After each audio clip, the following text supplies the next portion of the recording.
chọp bạn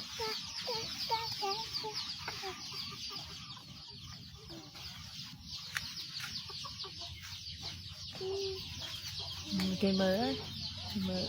lọ mớ này đã đua lại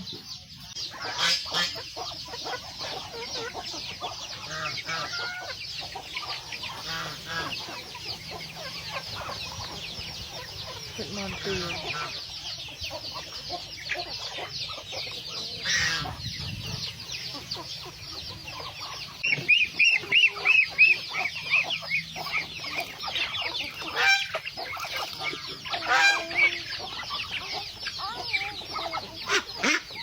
xa cái đây mòn tiêu mà chở chưa hello con mẹ con tôi má bài cái mọi ai mọi gì ở biết can mở người cần ra ở biết can là đang mở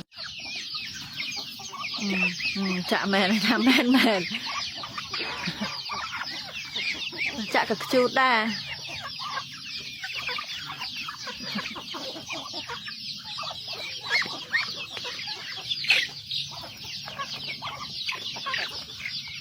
đã cho mọt ê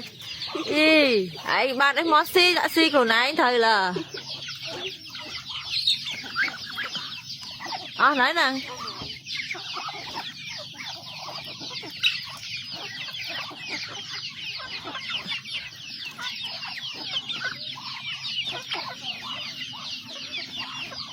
cái chả